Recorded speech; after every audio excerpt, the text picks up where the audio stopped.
Hi, I'm Larry Donahue. I'm with Law for Small Business, and today we're going to talk about Anonymous LLCs.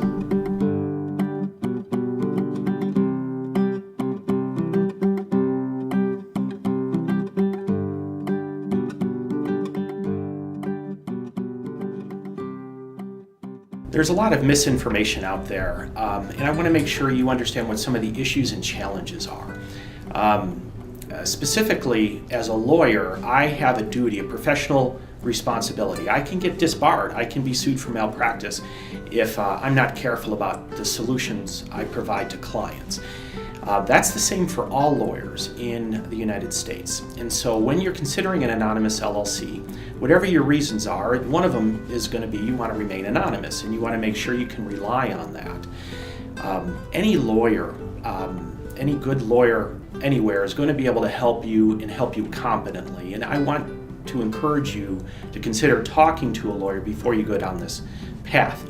But what I also want to tell you is you need to be careful with the non-lawyers out there. There's a lot of information on the internet, very inexpensive. They'll do things for you very cheaply. They'll offer services that sound like exactly what you need, but they are huge problems for you. And you will not find a legitimate lawyer willing to offer some of the services that you'll find on the internet. I want to talk about three things that I want to warn you about when you're trying to set up an anonymous LLC. The first thing is addresses. We offer a virtual address for anonymous LLCs, and you don't need to use us. You can use a local UPS store, for instance, or you can use another virtual office or virtual mailbox available to another provider. What's important is the provider is what's called a CMRA, which stands for Commercial Mail Receiving Agent, and it's a formal designation by the United States Postal Service. And in order for you to get that mailbox, you're going to have to fill out what's called Form 1583. And this is important because it shows you have properly set this up with the U.S. Postal Service. If you don't do that, and the reason I say that is a lot of our competition, the non-lawyers, will say you can use the registered agent's address for the physical mailing address of the company. That's not correct. If you get sued, or the LLC gets sued, you could be personally responsible. And the reason being is a competent plaintiff's lawyer will argue a fraudulent LLC setup because you are not in control of the registered agent address. You are only in control of the address if you filled out Form 1583 with a CMRA, a properly designated mail receiving agency. That's the only way you're going to get around that. And so we at Law for Small Business will not permit people to use our registered agent address for the physical mailing address of the company for that reason. So you don't have to use us, but use somebody. The other rule I want you to know about is for an address for a company, the general rule is it can be located anywhere in the world, it just can't be a P.O. box. It can be a mailbox with a street address, that's the CMRA address, that's fine, not a P.O. box. Unless you live in California, it has to be a California address, or Arizona, it has to be located in Arizona. And finally, Oregon, of all places, those fools in your legislature, if you're from Oregon, will not allow a CMRA. So if you are an abuse victim trying to do business, I don't have an option for you other than maybe call your local state representative and give them an earful because that's a ridiculous statute that they passed.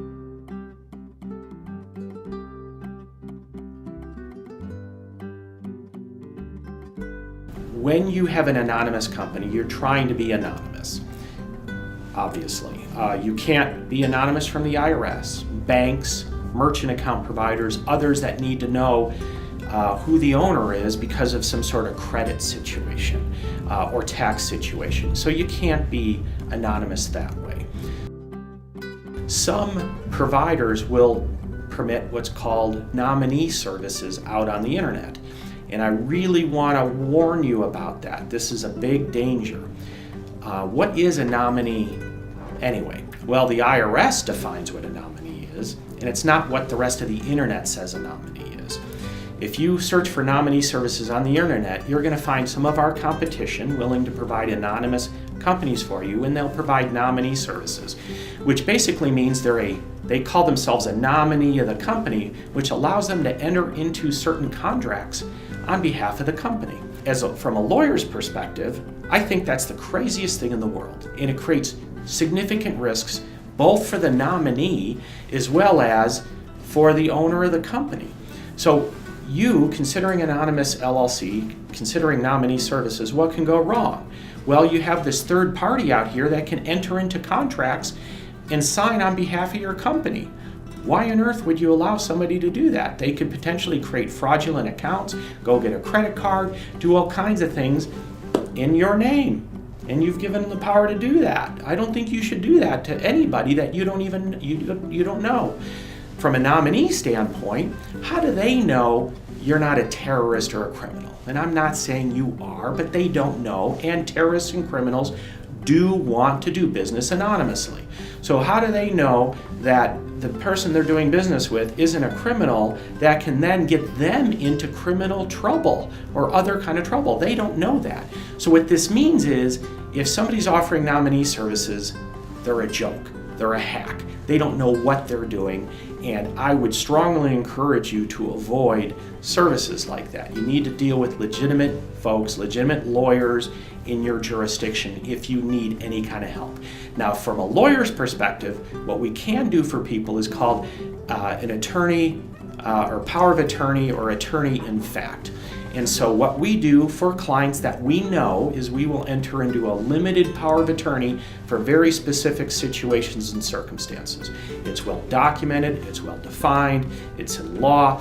We aren't given the power to do anything for your company other than what is permitted in that limited power of attorney that only survives for a short period of time. And that's the only thing we will do. And that's what you should look for. And any lawyer can help you with that, especially business lawyers in your local jurisdiction.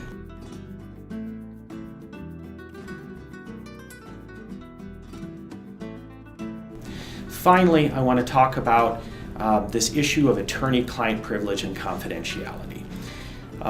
If you're doing business with a non-lawyer, so somebody else on the internet, they are not regulated under the professional rules of conduct. We lawyers, like myself, are members of bars. Each state has its own bar. I'm a member of 3 bars: Illinois, New Mexico, and the United States Patent and Trademark Office. It required me to take an extensive test.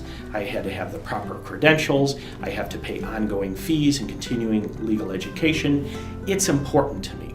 And so if I violate any of the rules in those jurisdictions, I could lose my license and not be able to practice law anymore. So it's important for me to do the right thing. When you're dealing with a lawyer, you have the professional rules of conduct that help protect and manage the relationship. You also get some benefits. They're called attorney-client privilege and attorney-client confidentiality. And so what does that mean? Well, on a daily basis, we might get anywhere from 1 to 5 subpoenas from somewhere in the world demanding that we give up information on our clients. We could have a spook agency of some sort demanding information on our clients, and to do it confidentially without informing our clients. And when that happens, we pick up the phone and we call them and say, do you realize you just served a law firm?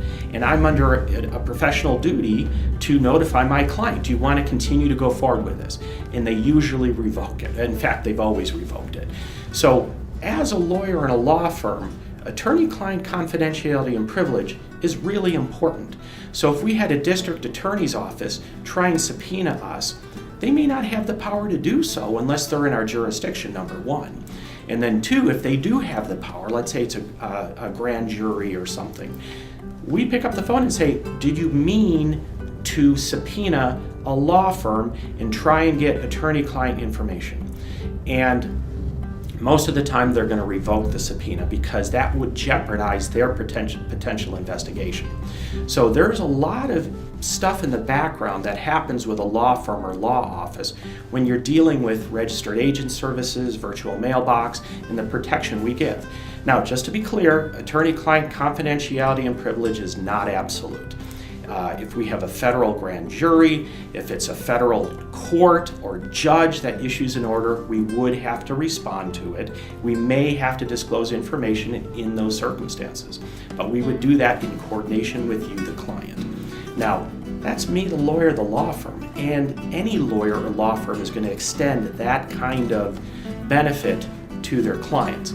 That's not the same for these other organizations out there. And that's why our pricing's maybe a little bit more expensive, because we don't get paid for that. When I have to deal with an FBI agent on the phone who's swearing at me and threatening me, I don't get to bill anybody for that. And so that, my time, the expense comes out of the registered agent fees or virtual mailbox fees as a collective for all our clients, and that's what we do. So I appreciate your time so far. If you have other questions, please contact us. We're happy to help with your needs or answer any questions you have. Goodbye.